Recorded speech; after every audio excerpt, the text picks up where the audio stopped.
Merci de nous rejoindre sur Digital Congo Télévision pour ce nouveau numéro du magazine La Semaine en 45 minutes. Aujourd'hui, nous avons le bonheur de recevoir pour vous sur ce plateau que des économistes. La raison, c'est tout simplement parce que nous parlons du projet du budget 2020, du budget pour l'exercice 2020 qui a été présenté et défendu devant les députés par le Premier ministre Sylvestre Ilunkamba. Après avoir répondu aux préoccupations des députés nationaux, le projet du budget pour l'exercice 2020 a été jugé recevable. Et aujourd'hui, dans ce numéro, nous allons décortiquer le contenu de ce projet du budget chiffré à 10 milliards de dollars américains. Et pour le faire, nous recevons sur ce plateau Jacques Dromois. Bonjour. Bonjour, madame. Vous êtes analyste politique et économiste aussi. En effet, madame. Ted Belishaï, bonjour. Bonjour. Vous êtes consultant financier et économiste. Tout à fait. Merci d'avoir répondu à notre invitation. Avec vous, on va devoir décortiquer le projet du budget 2020 qui a été chiffré à 10 milliards de dollars américains. Jacques Dromois, vous pensez que ce budget est réaliste? Madame, si nous disons que ce budget est réaliste, je pourrais dire oui, dans la mesure où, madame, il a été démontré que dans ces pays, d'après certaines études, qu'il y a environ 15 milliards de dollars américains qui échappent chaque année au trésor public. Et ça, je m'appuie essentiellement aux études du professeur Moukoko. J'insiste sur ce que le professeur Moukoko avait fait en ce qui concerne le coulage des recettes publiques. Donc, 10 milliards, c'est déjà minimum. Et j'ose croire que s'il y a une bonne volonté et qu'il y a des mesures d'encadrement qui peuvent suivre en termes de collecte des recettes, on pourra bel et bien arriver à réunir ces moyens pour effectivement exécuter les dépenses qui sont prévues, madame. Mais c'est déjà un progrès de 7 milliards. Oui, le progrès, c'est un grand pas, madame. On a eu à dénoncer ici la modicité de la première proposition qui tournait autour de 7 milliards. Nous avons dit que le Congo mérite mieux que ça.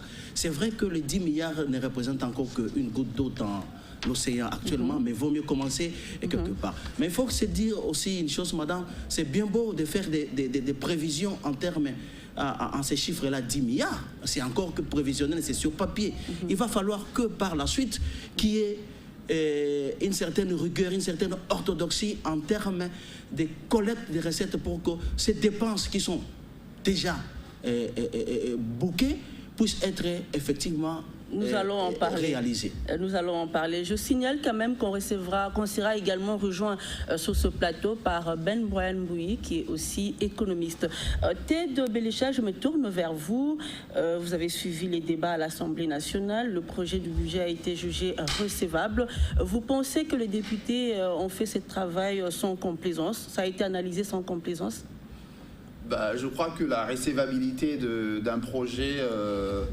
je crois qu'il n'y a pas encore un travail de fond. Le travail de fond, souvent, ça se fait au niveau des commissions. De la commission. Donc, du coup, chaque groupe parlementaire et certains députés ont pu réagir en soulevant quelques incohérences. Donc, je peux suivre quelques interventions pertinentes de députés. Notamment, on a de crédits sur des institutions qui n'existent plus ou qui sont plus nécessaires. Je puis comprendre qu'il y a par exemple un crédit pour une structure qui était créée pour la concertation nationale. Donc ce sont des trucs à éviter. Et il y a aussi le CELSA, je ne vois pas pourquoi... il y a un crédit de CELSA qui dépasse même le crédit prévu pour la recherche scientifique. Et quand on sait que son travail a déjà pris fin. Bien sûr, ce sont des incohérences que les députés ont relevées et je salue leurs interventions pertinentes à l'Assemblée nationale. Alors, du coup, il faut saluer les efforts parce que c'est quand même un accroissement de 63% par rapport au budget de l'exercice 2018. Donc, vous sentez qu'il y a de la volonté dans le chef du président de la République et du Premier ministre à faire quelque chose et à avoir un budget à l'image de notre pays. Voilà. Alors maintenant, on va parler des chiffres. Placer le budget 2020 à 10 milliards. c'est une ambition légitime du gouvernement, mais sa réalisation reste un challenge, un véritable défi à relever. Oui, une fois de plus, moi je suis un économiste monétariste, donc je voulais bien qu'on parle de notre monnaie. Parce qu'en économie, la mauvaise monnaie, qui dans notre contexte, c'est le dollar, chasse toujours la bonne. Donc si déjà dans notre mentalité, on peut être fier en parlant de chiffres, en mettant notre monnaie... Ça bon, déjà en francs congolais, les 10 milliards, ça fait 16 000 milliards. 16 000 milliards, ouais. Ok, on va retenir ça. Milliards, oui, 16 000 milliards, c'est ça notre budget, 16 000 milliards. Et voilà, là maintenant on peut repartir. Voilà. Oui. 16 000 milliards de francs congolais, c'est un véritable défi à relever ça. Tout à fait. Et le gouvernement a conscience de ça. Ils ont fait de conseils de ministres marathon pour valider ça. Et là encore, j'ai salué la volonté politique du président de la République, Félix-Antoine Tshisekedi, parce qu'il y avait des hésitations, même les gens se posaient des questions si on pouvait avoir un budget à 2 chiffres ambitieux, quoi. Oui, donc du coup, il y a des mesures incitatives, donc il y a 28 mesures incitatives, et moi je retiens, les mesures principales que je retiens, c'est la maximisation des ressources internes, le déploiement du guichet unique, parce que les guichets uniques que vous voyez dans certaines frontières, il n'y a pas de guichet unique informatisé. Oui. Donc il y a juste certaines frontières où il y a des frontières où il y a des guichets uniques, il y a d'autres pas. Donc l'ambition est de déployer les guichets uniques sur toute l'étendue de la République pour canaliser le recette. Ça, c'est une mesure très importante, surtout que la DGDA a près de 70% de ressources à mobiliser. Justement, en parlant de la DGDA, ça fait quand même beaucoup, un taux d'accroissement de plus de 60%, quand on sait déjà que ces régies financières ont du mal à mobiliser les recettes. Oui, donc la DGDA, ça fait beaucoup, on lui exige beaucoup, mais notamment la DGDA, par des mesures incitatives à prendre, je crois qu'elle peut arriver. Je veux vous informer de quelque chose. Vous savez, souvent, les recettes de la DGDA, ils suivent des recettes de 3 manières. Il y a de recettes réalisées, il y a de recettes comptabilisées. Réalisées, ce sont de recettes qui ne sont pas encore comptabilisées, mais ils ont des informations par de bulletins de liquidation que ces recettes ont été réalisées. Oui. Après, il faut qu'il y ait une comptabilisation. Après, il y a de recettes encaissées à la Banque centrale. Oui. Ce qui fait que de ces 3 recettes, souvent, c'est des chiffres différents. Et de 2 sources de recettes, de leurs 2 recettes en termes de leur façon de saisir les informations, les recettes réalisées et les recettes comptabilisées sont souvent inférieures aux recettes encaissées par la banque centrale.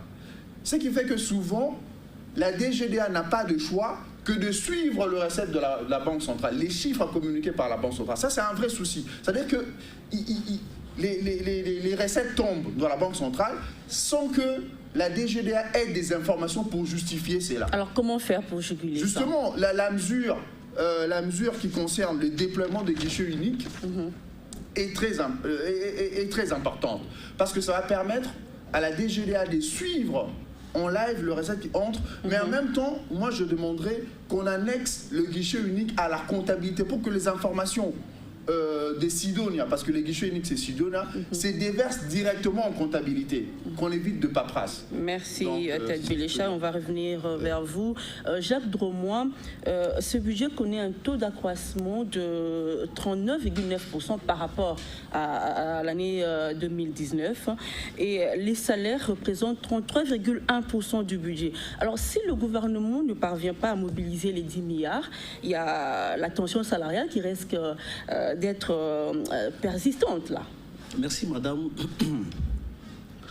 Vous savez madame, on dit toujours que les dépenses sont illimitées, mais les ressources pour les réaliser sont toujours limitées.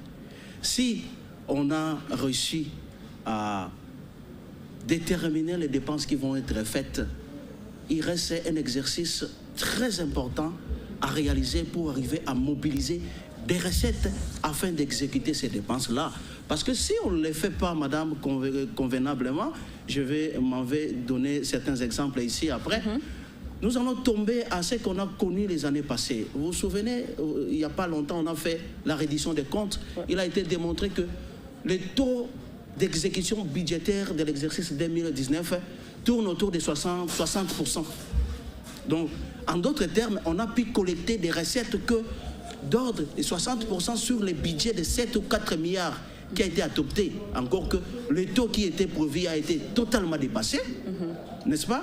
Donc on a pu récolter les recettes à cette hauteur-là pour exécuter, bien évidemment, les dépenses au prorata des recettes collectées, qu'on se le dise. Alors, il va falloir maintenant que, quand on a pris cette bonne initiative-là, de rehausser les niveaux de budget, il va falloir maintenant qu'on mette des garde-fous pour qu'on arrive effectivement à mobiliser ces recettes-là afin que l'exécution des dépenses ne puisse en souffrir. Voilà. Dans la reddition des comptes qui vient d'être faite par le Premier ministre, un des députés a même soulevé un problème qui nous a fait tous jaser, notamment le dépassement budgétaire en termes d'exécution de certains postes. On prend que les fournitures bureau, madame, on a prévu à peu près 88 millions de dollars américains.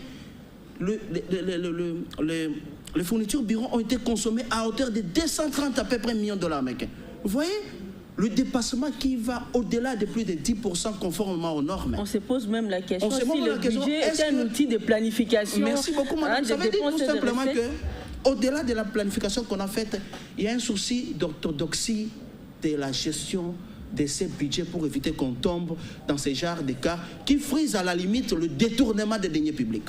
Déjà, je suis convaincu qu'on aura toute la peine du monde à mobiliser ces recettes-là, connaissant l'historique même des recettes réalisées par... C'est du pessimisme, là. Je ne suis pas pessimiste, mais je pense que nous partons toujours du passé. On voit ce qui a été fait l'année passée, les années passées, ou pour ne pas dire les années avant, pour se projeter sur ce qui va être fait aujourd'hui et demain. Mais laissez-moi vous dire, madame, une chose.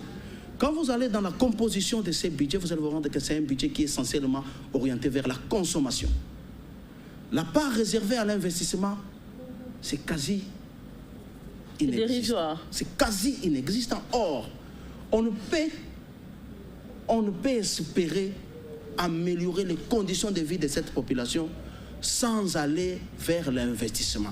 Et dans l'investissement ici, je vois essentiellement le secteur agricole.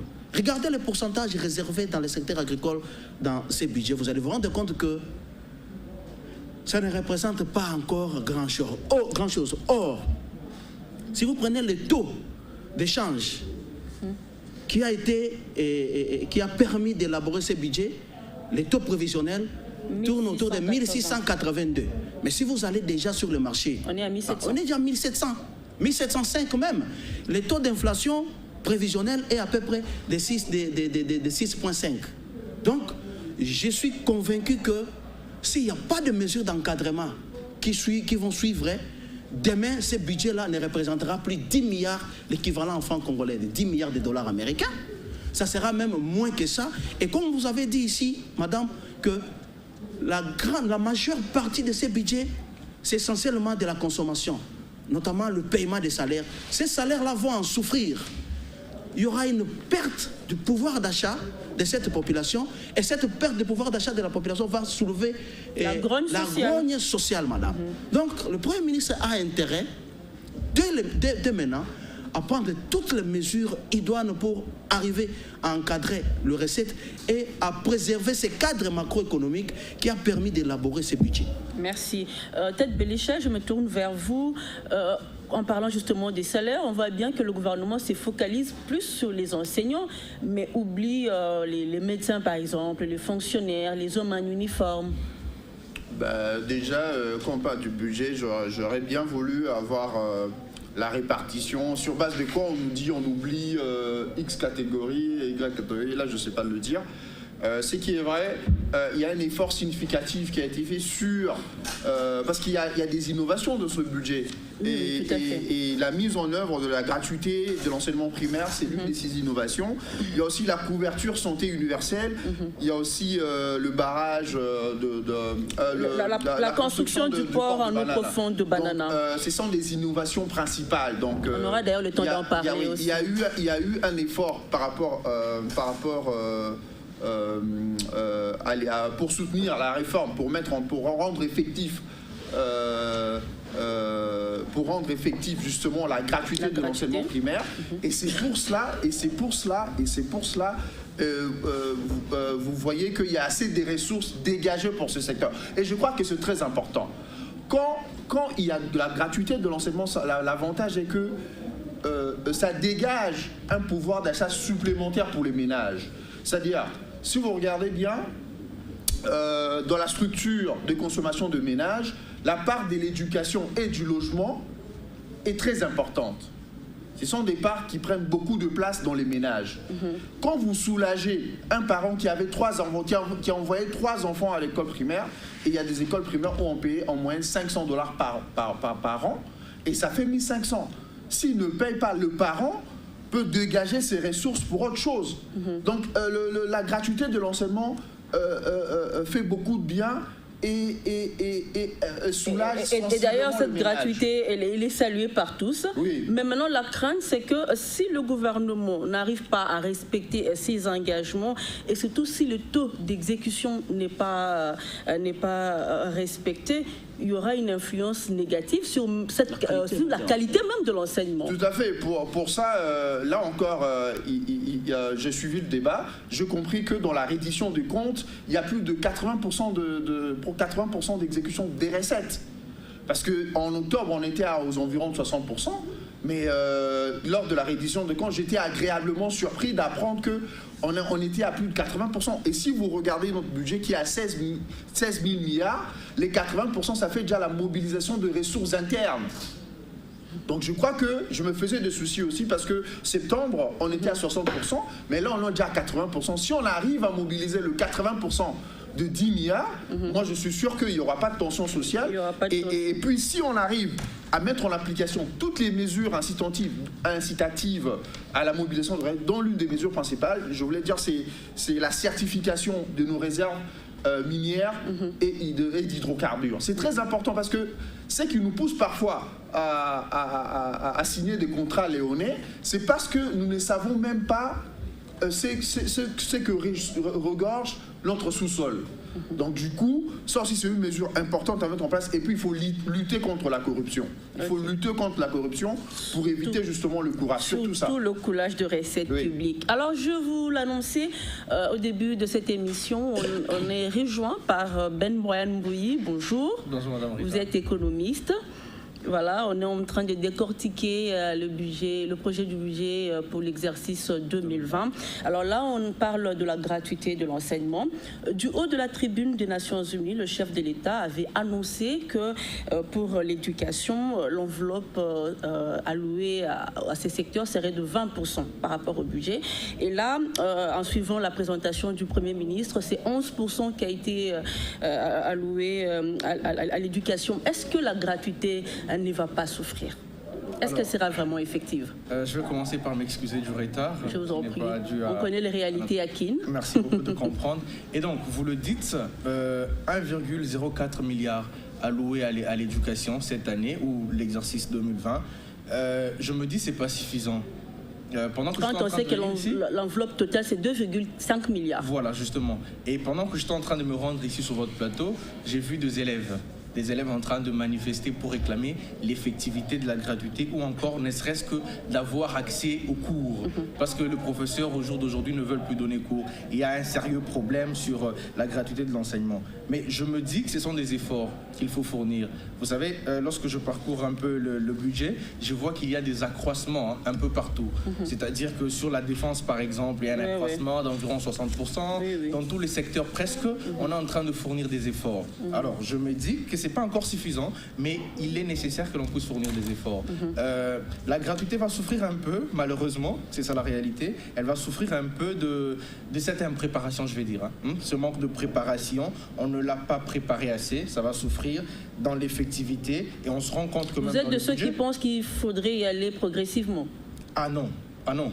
Quand on sait combien d'argent, quand on sait les sommes qui fuitent, n'est-ce pas, qui échappent au trésor public, on se dit qu'il y a lieu qu'on puisse d'abord poser les jalons. Poser les jalons, pour moi, ça veut dire on décrète cette gratuité et puis on va se battre pour mobiliser le recette, pour mobiliser le fonds. Donc dire qu'on va y aller palier par palier, mollo, moi je pense que c'est une fuite de responsabilité. Pour moi, d'abord poser les jalons et puis après on va trouver le fonds. C'est pas l'argent qui manque en tout cas. Voilà, la santé, on en parle aussi. Jacques Dromois, la part du budget alloué à ces secteurs est jugée faible. Pourtant, les défis à relever sont énormes. Alors, certains analystes estiment aussi qu'ils préconisent au fait qu'il y ait une tripartite, budget, finance, santé, pour décider sur les dépenses prioritaires. Madame, avant d'aborder ces points-là, je voudrais revenir sur ce que M. Ben a dit.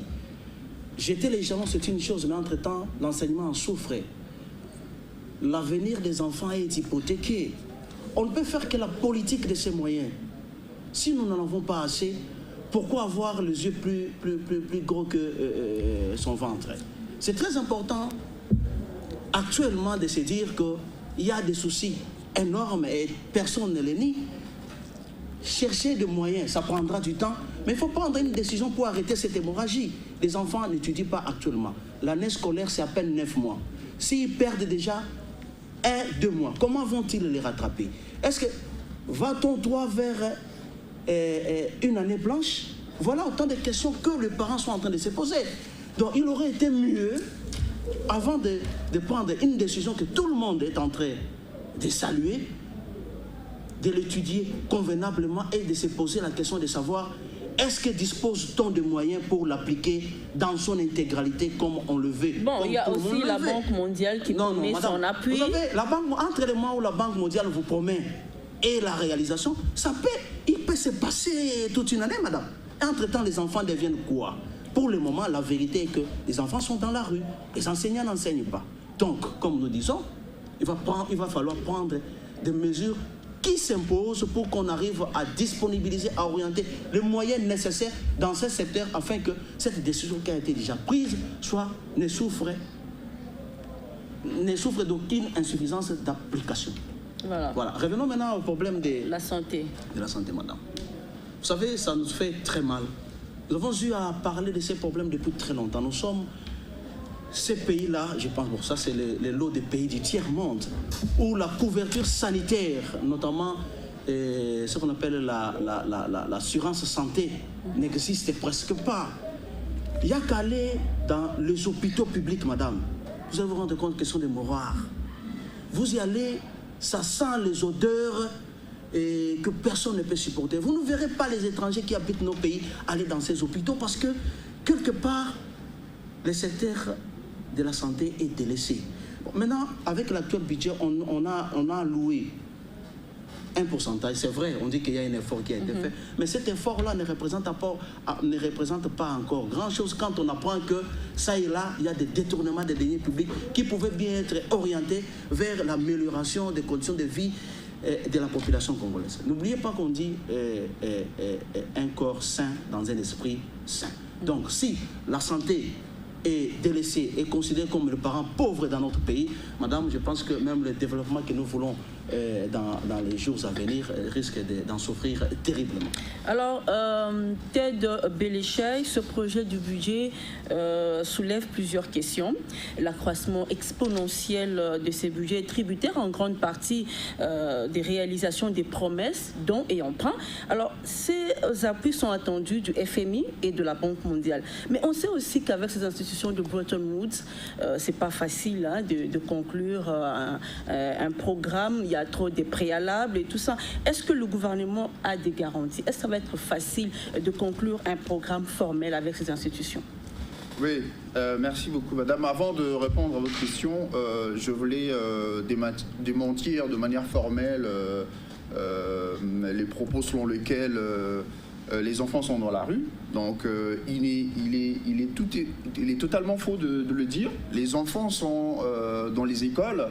Et puis, si ECHO a été clair, il n'y a que 12 écoles à Kinshasa où les enseignants de l'école primaire ne dispensent pas les cours. 12 écoles. Donc, Monsieur Bélécha, on va quand même citer ces écoles-là. Oui. Par exemple, le collège Boboto. Tout à fait. Les élèves ne vont pas à l'école. S'ils sont dans la rue, c'est pour réclamer. Non, mais dire que les enfants sont dans la rue, c'est pas totalement vrai. C'est pas totalement vrai. Je m'insurge contre ce propos. Donc, les écoles catholiques où nos élites sont formées ne représentent que moins de 1% de l'effectif de toutes les écoles de la République. Nous comprenons qu'ils perdent le pouvoir d'achat. Mais voilà, mais il fallait commencer quelque part. La réforme, quelle que soit la préparation, il aurait eu de quoi. Je bien dit, quelle que soit la préparation. Parce que il n'y a pas eu de gratuité, ça fait plus de 20 ans. Quelle que soit la préparation, vous pouvez prendre tout le plan possible dans un pays comme le nôtre où les données ne sont pas fiables, où rien n'est sûr, rien n'est exact. On n'aurait jamais eu une réforme sans quoi. Il y a eu une réforme de l'impôt en France. La première déclaration, il y a eu des couacs. Il y a eu des réformes parce qu'ils étaient dans un système où chacun déclarait. Maintenant, déclaratif. Oui, déclaratif. Maintenant, c'était indirect. C'est-à-dire qu'ils ont changé les systèmes. Mais il y a eu des claques, il y a eu des couacs. Toute réforme, il y a toujours des couacs. Donc, il est totalement faux de dire ça. Donc, nous, on est conscients du fait que les écoles élites conventionnées catholiques, même protestantes, ce sont des écoles où c'était pas donné à tout le monde d'aller, c'est pas donné à tout le monde d'aller à Boboto, c'est pas donné à tout le monde d'aller au collège Saint-Raphaël, c'est pas donné à tout le monde d'aller au collège Elika, c'est pas donné à tout le monde. Donc ça représente moins de 1%. Néanmoins, on est conscient que les enseignants qui dispensaient des cours là-bas ont perdu un certain pouvoir d'achat et le gouvernement est conscient de ça. On règle d'abord le nœud du problème, après on va régler le cas particulier. Donc il est totalement faux de dire que c'est toutes les écoles. Là vraiment je me souviens de ce propos. C'était pour préciser cette vérité. Voilà. Mais non, pour ce qui concerne les institutions de Bretton Woods, oui, il y a toujours des conditionnalités. Et là encore, tout le monde voit la bonne foi du chef de l'État. C'est pour cela, même si tout n'est pas en ordre, même si nous n'avons pas encore, la République n'est pas en mesure de répondre à toutes ces conditionnalités, le FMI est déterminé à accompagner le gouvernement de la République et le chef de l'État. Et il y a eu des missions qui sont venues. On a confirmé qu'on aura déjà un contrat avant d'avoir un programme formel. Ils vont déjà nous soutenir en termes de réserve d'échange avant qu'on ait un contrat formel. Et tout à fait, parce que la gestion de l'exercice 2018, c'est pas totalement une gestion de ce régime, du régime cash FCC. Voilà. C'est quand même un exercice où nous avons déjà trouvé le budget voté. C'était une période transitoire. Oui, tout à fait. Là, le vrai budget de ce régime, c'est le premier budget de ce régime, c'est le budget 2020. Et là, je suis sûr que le Premier ministre et le chef d'État sont déterminés à entrer en programme avec le FMI. Et vous allez voir que nous, dans la stratégie du gouvernement, on ne se repose pas on se repose pas qu'aux promesses, parce que on prévoit plus de 80% de recettes. Et il est prévu plus de 80% que les recettes soient mobilisées sur le plan interne. Okay. Donc du coup, vous voyez bien que les recettes extérieures sont quand même marginalisées. Donc je crois qu'avec les recettes internes, nous pourrons déjà faire quelque chose et le pays peut aller de là. Merci Tête Béléchey. On va parler élections. Ben Brian Bouy, l'enveloppe prévue pour la CENI, c'est 130 millions de dollars américains. En francs congolais, je ne sais pas Tête ce que ça donne. Alors c'est une enveloppe qui est jugée insuffisante pour organiser ces élections quand on sait que la CENI avait chiffré ces élections, le coût de ces élections à 400 millions de dollars américains. Alors là encore, ça dénote un manque de volonté politique de la part du gouvernement d'organiser ces élections. Alors vous parlez des élections locales. Les élections locales, bien sûr. Alors, ils ont été clairs là-dessus. Monsieur Gilbert Kankonde l'a dit. Ils ne peuvent pas organiser ces élections, ni maintenant, ni en 2020. c'est clair comme ça. Il n'y a pas de volonté, ils ne vont pas le faire. Alors, que je revienne un tout petit peu avant de rebondir, que je rebondisse un peu sur ce que disait M. Béléchaï. Je comprends très bien, c'est le parti au pouvoir, qu'il veuille bien défendre ce qu'il défend, mais ce qui est vrai, c'est qu'en ce moment, on a de petits problèmes. Le président le sait, le cardinal l'a dit, on a de petits problèmes dans l'éducation. Voilà. Le Premier ministre a dit que c'est une réforme qui doit souffrir de problèmes. Voilà. Donc, reconnaissons quand même qu'il y a de sérieux problèmes. C'est inhérent à tous les problèmes, toutes les réformes. Et ça, c'est vrai. Mais vous parlez maintenant de l'apport de FMI, des institutions de Bretton Woods. Il faut qu'on se dise des choses. Il n'y a pas d'amitié entre pays, il n'y a que des intérêts. S'ils veulent nous prêter de l'argent, s'ils veulent faire des dons, des donations, ça veut dire qu'ils vont retirer. Ils auront à retirer ça d'une autre manière. Mais ce que j'aime, ce que M. Béléchaï le disait en passant, 84,7% de budget interne, c'est-à-dire de ressources internes. On va plus mobiliser ici. Mais il faut que je dise quelque chose, madame. Notre pays, on dit toujours que notre pays dépend tout du secteur minier. Mais le secteur minier, quand je parcours le budget, il ne fait presque rien ici dans notre budget. Le secteur minier n'intervient presque pas. C'est moins de 18% de contribution à ce budget. Pourtant, on produit beaucoup. Pourtant, on produit et c'est 93% de notre exportation. Je ne comprends pas ce qui se passe ici. Je ne comprends pas. Ça veut dire que tout ce que nous sommes en train de produire, le président Tshisekedi dit souvent qu'il est temps que le sol prenne la revanche sur le sous-sol. Mais le sous-sol qui nous fait souffrir autant, il ne nous apporte rien dans le budget. Quand vous prenez le rapport ITIE de l'année 2016, le secteur extractif, c'est-à-dire le minier, le pétrolier, n'ont contribué qu'à hauteur de 18%, alors que c'est 93% de nos exportations. Moi, je ne comprends rien. Il y a des sérieux problèmes dans ces domaines-là. Il faut qu'on fasse un sérieux suivi dans le secteur minier pétrolier, parce qu'il y a beaucoup d'argent qui vont par là. Peut-être que si nous arrivons à mobiliser tout cet argent, nous n'aurons pas à attendre les FMI, la Banque mondiale et les autres. Et surtout si le nouveau code minier est vraiment mis en application. Mis en application. Et donc, disons les choses comme il se doit. Le Premier ministre, je l'ai entendu dire qu'ils vont faire de réserves pour la CENI, peut-être en préparation des élections de 2023. 2023, ça va commencer de 2021 à 2022. Voilà. De ce point de vue-là, nous sommes d'accord, nous sommes même flattés du fait que nous n'allons pas avoir de problème, nous n'allons pas avoir de glissement. En tout cas... Mais pour les élections locales, on oublie. Non, les élections locales, ça a été clair. Même si je ne partage pas ce point de vue, même si ça me déplaît énormément. Mais M. Gilbert Kankonde l'a dit, la CENI, elle aussi l'a dit. J'ai comme l'impression que personne n'y pense en tout cas, que ce soit les amis du cash, alors que M. Béléchaï pouvait bien faire un conseiller municipal, mais bon, ça les préoccupe peu aujourd'hui. Personne ne veut parler de cette question-là. On va se partager les entreprises publiques, on va se partager le ministère et le cabinet, et puis on va dormir sous nos lauriers, quoi. Donc pour eux, c'est clair, pas des élections locales. Le reste, ça compte pour du beurre. Ah, voilà. Voilà, un projet de budget à 10 milliards de dollars américains, Jacques Dromois, c'est ambitieux. Mais alors, comment le gouvernement peut arriver à mobiliser plus quand on a une économie extravertie? On ne produit presque pas. Quelle stratégie mettre en place pour stimuler notre production? Madame, merci beaucoup. J'ai dit tantôt ici, et je voudrais répondre à ce que monsieur a dit. Aucun pays ne se développe grâce aux institutions de Bretton Woods. Il faut les retenir.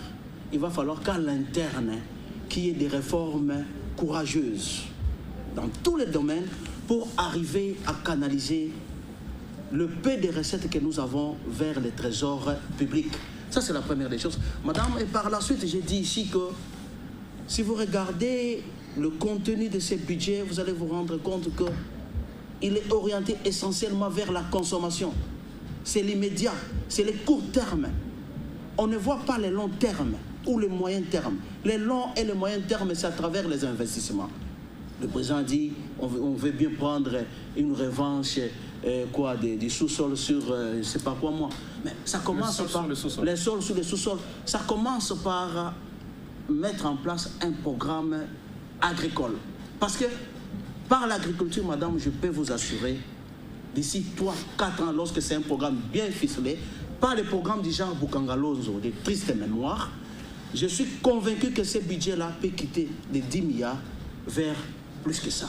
Donc je me dis, pour arriver à réaliser les recettes qui sont prévisionnelles jusqu'à la preuve du contraire, il va falloir qu'il y ait des réformes à l'interne.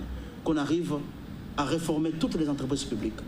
Qu'on arrive à réformer ces entreprises qui sont pourvoyeuses des recettes, en l'occurrence la DGDA, le régime financier en général, parce que là aussi, il y a une fuite énorme des ressources. qu'on revienne sur la fameuse TVA, madame. La TVA, madame, aujourd'hui, c'est un canal par lequel les entreprises sont en train de s'enrichir, comme vous n'avez pas l'idée, parce que quelque part, les recettes de cette TVA sont mal encadrées. Il y a des entreprises aujourd'hui qui ne payent leur personnel que grâce à la TVA, parce que le système étant déclaratif, comme nous le savons, bien que la TVA étant déjà fixée à 16%, mais je vous dis, personne aujourd'hui, dans les entreprises privées en général, n'arrive à payer 10% de cette TVA sur les 16 qu'ils collectent. Donc là, il y a encore du travail pour le Premier ministre, afin que, sur le plan interne, si c'est bien fait, je suis convaincu, madame, je crois que c'est parmi les mesures incitatives que ce budget peut passer de 10 milliards, pourquoi pas à 20 milliards et monter crescendo au fil des années. Voilà. Il y a aussi des particularités dans ce budget, notamment la construction du port en eau profonde de Banana, ce qui était quand même un préalable pour la construction du pont route-rail Kinshasa-Brazzaville. Tout à fait. D'abord, en fait, je voulais placer un mot sur des mesures incitatives à prendre. Il y a aussi la digitalisation. La digitalisation, justement, va nous aider, justement, à maîtriser d'abord l'assiette, parce qu'on a du mal à maîtriser l'assiette. Et du coup, déjà, l'assiette, elle n'est pas énorme, elle n'est pas large, on a du mal à la maîtriser. Et après, il y a de fuites partout. Avec la digitalisation, en fait, dans certains pays, ton numéro d'impôt, permis de conduire, ton passeport, tout ça, ton ID, tout est réglé, tout est lié pour qu'à la fin, on sache, oui, parce que le défi pour des pays en développement, ce sont des impôts directs et des impôts sur les personnes et des impôts réels. Par exemple, vous allez vous rendre compte que à chaque fois qu'il y a des vignettes, il y a toujours des véhicules qui ne payent jamais. Parce que l'impôt, quand il est réel, ça demande d'énormes ressources. Et même quand il faut payer, c'est sous les arbres qu'on les fait souvent. Oui, mais déjà, l'assiette, on n'arrive pas à la maîtriser. Donc, c'est ça il faut digitaliser. Si on arrive à digitaliser l'administration, si on arrive à numériser tout, et là, au moins, on pourra même atteindre, pourquoi pas 50 milliards, 60 milliards. Donc, ce sont des réformes de fond à mettre en place. Pour ce qui est du port, oui, c'est très important. Vous allez vous rendre compte, même le pont Marchal, parce que si vous voulez, le projet Banana est lié. En fait, c'est un projet intégrateur pour notre pays et c'est lié au pont Marchal. Les Japonais qui ont travaillé sur le pont Marchal ont travaillé aussi sur le port de Banana. Vous allez voir que le pont Marchal, c'est un pont route-rail. Et justement, le rail, c'était pour rentabiliser le port à construire sur Banana. Parce que, vous connaissez très bien les avantages économiques de rail. On allait relier Matadi, le rail Matadi-Kin au rail Banana-Matadi, et puis à partir de là, avoir un accès à la mer. En fait, la capitale pouvoir avoir un accès à la mer. Donc c'est un impôt très important et pour le Bas-Congo et pour notre pays, parce qu'il y va de notre souveraineté.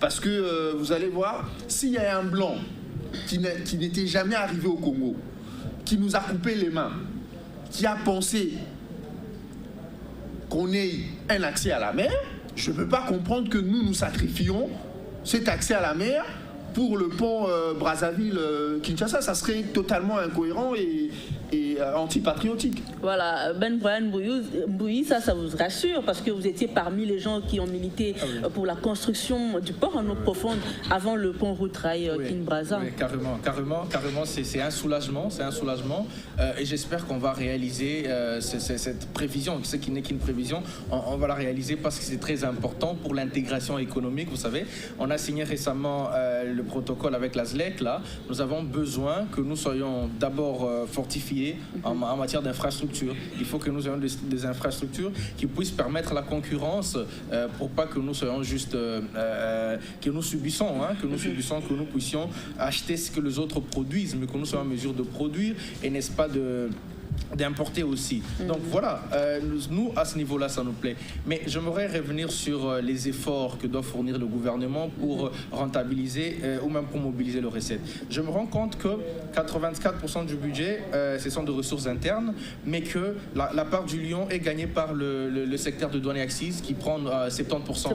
C'est déjà assez important, mais je me dis que si M. Domois disait tout à l'heure que qu'il y a encore de coulage de recettes par là, je me dis, si on colmate le brèche, si on fait beaucoup d'efforts, on va avoir beaucoup trop d'argent dans ces secteurs-là aussi. C'est ce que disait M. Béléchaï, c'est-à-dire, si on arrive à digitaliser, comme l'a dit le Premier ministre, si on arrivait à faire tout ce qu'il faut, on va avoir assez de moyens. Et donc, toutes ces mesures, le Premier ministre en a présenté 24 ou 28 mesures qui lui permettent, n'est-ce pas, de récolter le fonds. Je me dis, je connais le Premier ministre comme un pragmatique, n'est-ce pas? S'ils arrivent à mettre en place ce qui n'est qu'une prévision, je crois que 2021 et les années prochaines, nous allons faire mieux. Parce que vous savez, le président Tshisekedi ne nous a pas promis ce budget-là, pas de 10 milliards en tout cas, c'est pas ce qu'il nous a promis. On est encore loin en deçà de ce qu'il a promis. Non, et donc, c'est 80 milliards. Et donc voilà, si on arrivait à fournir des efforts et si on arrivait surtout à mettre du sérieux, on a parlé tout à l'heure de la corruption, qu'on arrive à boucher le trou, qu'on arrive à fermer tout ce trou, ce point de deal où on perd beaucoup trop d'argent. Je crois qu'on pourra y arriver. J'ai aussi remarqué que ce budget c'est pas une innovation, mais une amélioration sur le plan de la défense. On a consacré 355 millions contre 335 en 2019. Justement, un accroissement de 60% environ, selon ce que j'ai vu. Donc voilà, c'est déjà quelque chose. Vous avez parlé de la santé tout à l'heure. On a eu de sérieux problèmes avec la maladie à virus Ebola. Du coup, on a eu des dépassements dans le budget précédent. Et vous vous rendrez compte, on m'a signalé que sous la présidence de Kabila, il y a eu un dépassement d'environ 80%. Écoutez. Monsieur Domois l'a dit tout au début de l'émission. Justement, que je revienne parce que c'est quand même sérieux. C'est quand même sérieux quand on n'arrive pas à respecter les prévisions. Quand il n'y a pas... Attends, franchement, là, il y a un sérieux problème.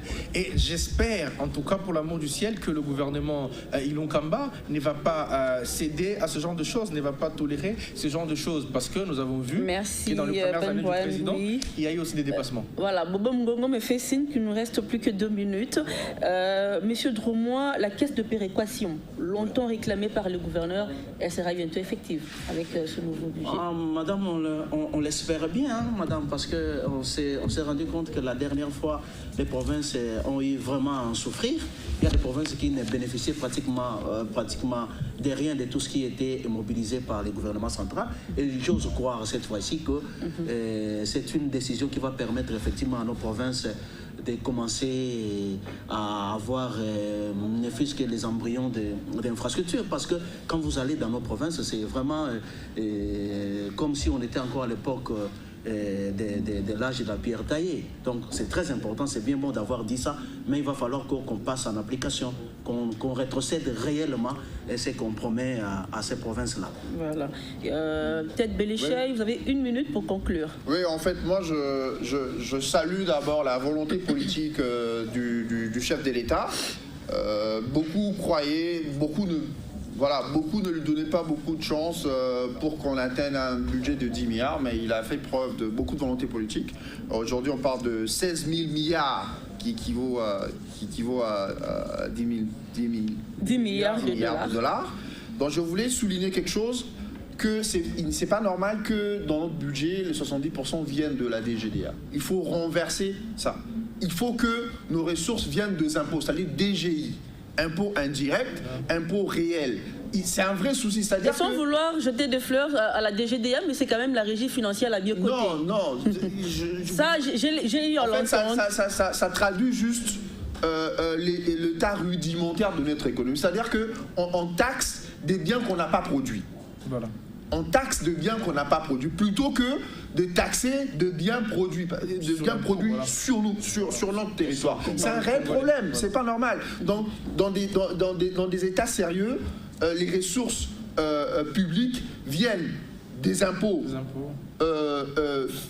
fiscaux, de recettes fiscales, pas des accises et douanes, viennent de recettes fiscales, et puis ça vient aussi de l'épargne publique, de l'appel à l'épargne publique. Mais ça traduit la réalité de notre économie. Oui, donc du coup, il faut... Parce que vous allez vous rendre compte que pour les statistiques qui concernent la TVA, la DGI n'a pas de statistiques. On ne sait pas estimer qu'est-ce qu'on peut récolter en ressources qui viendront. On ne sait pas. On sait pas estimer. Donc c'est pas estimé. Donc il y a un réel problème. On doit pouvoir maîtriser le recette fiscale, les vraies recettes fiscales. C'est pas normal. C'est le travail que le gouvernement Ilunkamba va devoir faire. Je comprends que là, on dépend de 70% de recettes de la DGDA et je précise que c'est pas normal. On doit renverser ces tendances pour qu'on arrive à mobiliser nos propres ressources statiques sur nos biens. Ben Boyan-Bouy, 1 minute. Alors, moi je vais saluer les efforts, mais qui ne suffisent pas encore. Beaucoup d'efforts pour atteindre déjà ces budgets, beaucoup d'efforts pour maximiser le ressources ou les recettes. Vous avez parlé tout à l'heure du 606 milliards de caisse nationale de péréquation. C'est déjà quelque chose, vous savez. Mais je devrais placer un mot sur l'agriculture qui, dans ce budget, n'a même pas 10%. On est dans moins de 5%. On parle de à peine 2%. C'est encore de problème. C'est encore de problème alors que c'est un secteur, on parle de diversifier l'économie congolaise, mais on ne fait pas d'efforts de ce côté-là. Donc je crois que c'est encore les débuts. Pourtant, on a une terre qui est bénie. Qui est bénie. Beaucoup d'hectares de terres arables, comme on veut les répéter à tout bout de champ. Mais écoutez, il faut faire des efforts. Il faut encore durcir les tons. Il faut resserrer le rang. Il faut que les choses soient bien faites. Merci, Jacques Dromont, 1 minute. Merci madame de nous avoir reçus ces jours. Je voudrais tout simplement dire que les prévisions, elles sont bonnes sur papier.